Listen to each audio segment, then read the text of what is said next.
Уважаемые зрители канала Верушка-путешественница, в прошлом выпуске программы я убеждала вас посетить Мальдивскую республику и объясняла, из каких вариантов отдыха вы выбираете, когда посещаете эту страну.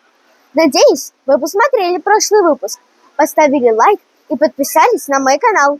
Теперь немного углубимся в наше путешествие по Мальдивам, обсудим сезонность в этой части Аравийского моря, выберем подходящие атоллы для разных типов отдыха, правильно спланируем путешествие и возьмем с собой все необходимое. Кто вы такая? Как кто? Я талант. Самолеток. Изобретательница и путешественница.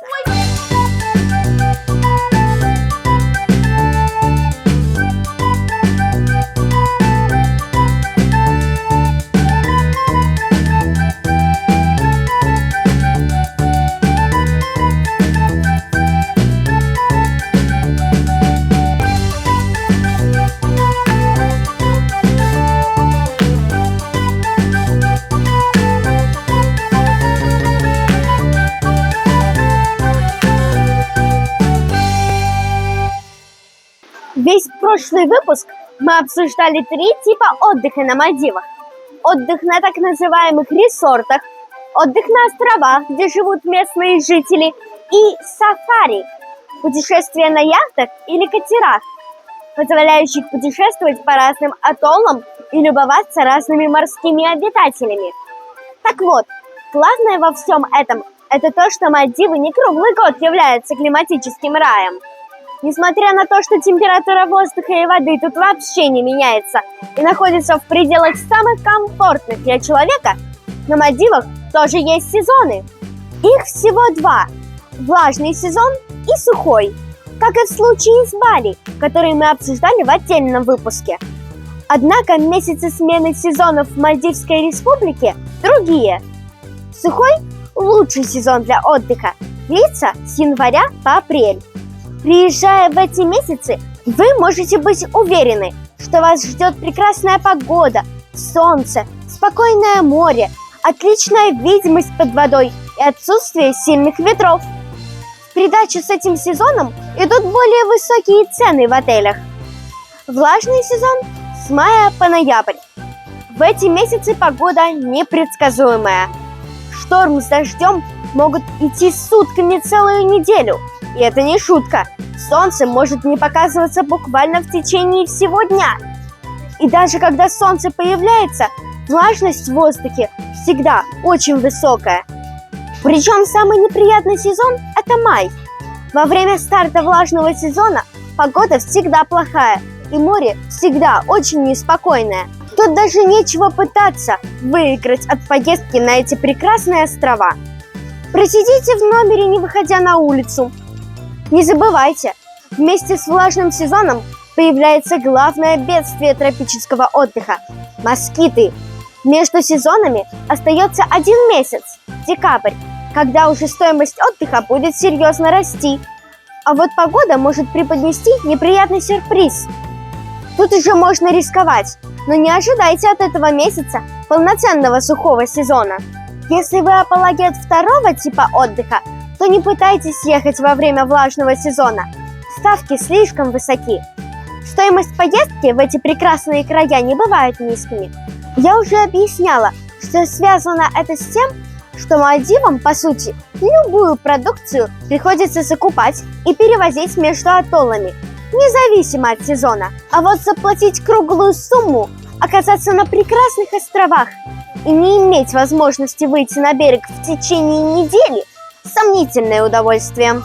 Другое дело, если вы любите дайвинг или серфинг, которым я посвятила отдельные выпуски, записав их прямо на Мальдивах. В первом случае рисковать можно. Да, видимость будет ниже. Да, без солнца подводный мир не так хорош собой. Но во время влажного сезона на Мальдивы приходят так называемые пелагические рыбы, крупные обитатели открытого океана, от одного вида которых дух захватывает. И вы с гораздо более высокими шансами познакомитесь и с китовыми акулами, и с мантами, и с другими обитателями первых мест подводной пищевой цепи. И при этом цена сафари будет гораздо ниже, чем в сухой сезон. Что касается серфинга, то вообще с августа по октябрь это лучшие сезоны на Мальдивах. На самых известных серф-спотах Чикенс, Коукс, Ниндзя волны поднимаются на 5-7 метров. В середине августа приходит сильный свелл, мощные волны, которые формируются еще далеко в океане. И за счет этого их форма и сила наиболее привлекательны для серферов. Бывают такие дни, когда светит солнце, а волна накатывает огромная, мощная, способная прокатить умелого наездника с оглушительной скоростью. Но мощный свал хорош и для новичков. Ведь даже на скромных спотах, таких как Baby Chickens, например, на которых учатся совсем молодые серферы, чувствуется плавный, но настойчивый накат волны.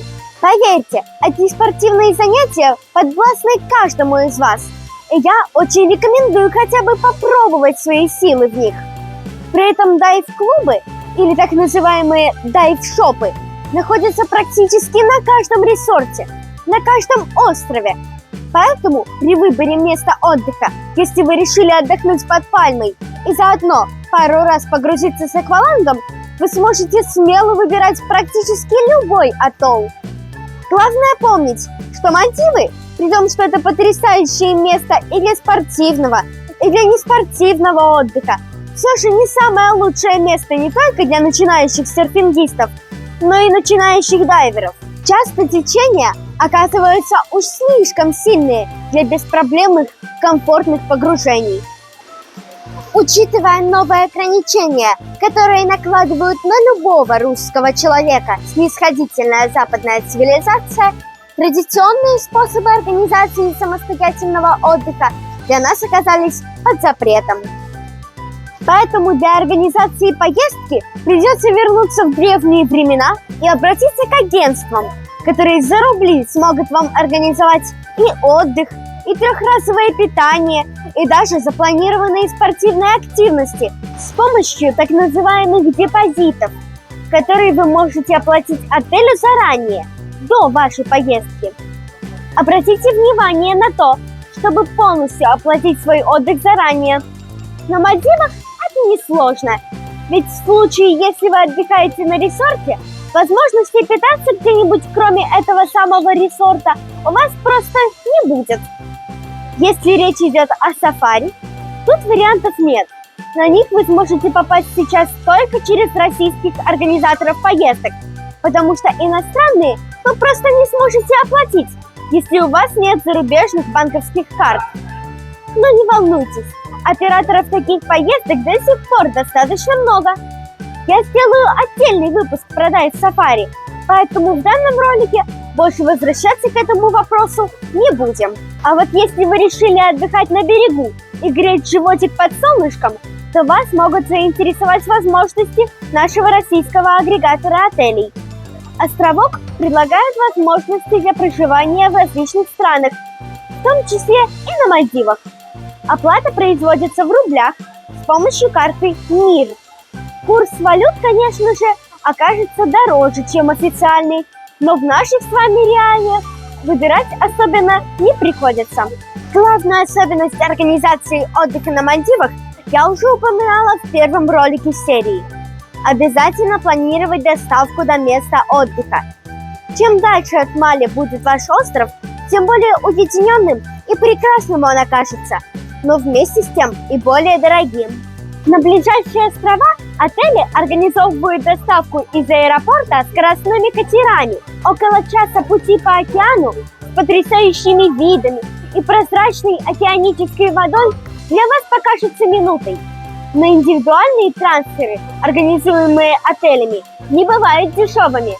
До заселенных местными жителями островов, на которых расположены отели, можно будет доехать на общественных паромах. Это очень дешево и вместе с тем долго. Зато иногда такие паромы сопровождают в пути дельфины. Что касается далеких поездок на по-настоящему фешенебельные ресорты, такие поездки совершаются уже гидросамолетом или даже настоящим самолетом. А там стоимость, как вы понимаете, сильно возрастает. простейшие и самые доступные из настоящих мальдивских путешествий вы сможете совершить на атолл Северной Мали. Здесь, как во всей Мальдивской республике, хороший дайвинг. А еще известнейшие серф-споты Чикенс, Коупс, Ниндзя и многие другие. Только учтите, что во время сезона количество серферов на серф-спотах ограничено, и большинство отелей отдают в эксклюзивное управление различным компаниям возможность серфинга во время проживания в отеле. То есть, если вы хотите остановиться в известных, недорогих отелях типа Holiday Inn или Cinnabon, с июля по ноябрь вы не сможете серфить, проживая в них. Для возможности серфинга вам обязательно нужно заказывать проживание в этих отелях через специализированные серф-школы, которые организуют так называемые серф-кемпинги. Так они называют пакет услуг из проживания, аренды досок и аренды катеров для доставки на серф-споты. Впрочем, и ресорты, и отели, в которых организовывается обучение дайвингу и серфингу, включая поездки на эти известные серф-споты, существуют. Просто нужно искать на картах Google, проверять их доступность на островке, а потом запрашивать в электронной почте возможность серфинга или дайвинга. В основном индивидуальный трансфер на острова Северного Мали осуществляется скоростными катерами. Так называемый индивидуальный трансфер обойдется вам в районе $60-80 на человека и займет 30-40 минут. Есть групповые трансферы по $20. А путешествие на общественном пароме со всеми остановками будет стоить единицы долларов, но и займет больше часа. Если же вы больше склоняетесь к дайвингу, но хотите объединить отдых на берегу под пальмами и этот вид спорта, обратите внимание на то, что в списке топ-10 и даже топ-20 мест для погружения в Мальдивской республике большинство спотов находятся вокруг Ариатола. Но помните, начиная с 90-х годов с севера на юг прошла эпидемия, убившая практически все кораллы. Спорят о ее причинах до сих пор. Сейчас кораллы начинают опять появляться, но так как они растут очень медленно, под водой вы не увидите тех невероятных космических пейзажей, которые вы ожидаете. Но в основном серо-белое, покрытое безжизненными кораллами. Несмотря на то, что лучшие дайв-споты на Мальдивах и даже в мировых рейтингах находятся вокруг Ариатола, боюсь, это пережиток популярности дайв-сафари в этих местах. Только на самом юге остались еще живые кораллы. И по-настоящему лучшие места для погружения, мне кажется, все-таки находятся там. К слову говоря, известные дайв-споты находятся в Фулах-Мулах. Там смельчаки ныряют с настоящими тигровыми акулами по 3-4 метра длиной. Кстати, это единственный остров на Мальдивах, на котором существует пресная вода и который имеет вулканическое происхождение. То есть там вы найдете и настоящие тропические ландшафты, и плодородные сады, и фрукты с овощами. Ну а теперь, когда мы с вами выбрали, куда ехать, давайте проверим, что вы взяли с собой аптечку, о которой я говорила в первом ролике про Мальдивы. Она обязательна. Дальше коралловые тапочки. Это тоже обязательный компаньон в вашем путешествии, так как, скорее всего, вам придется близко познакомиться со стратой мертвых кораллов. Наличные доллары вам тоже понадобятся, и это мы обсудим в следующем ролике.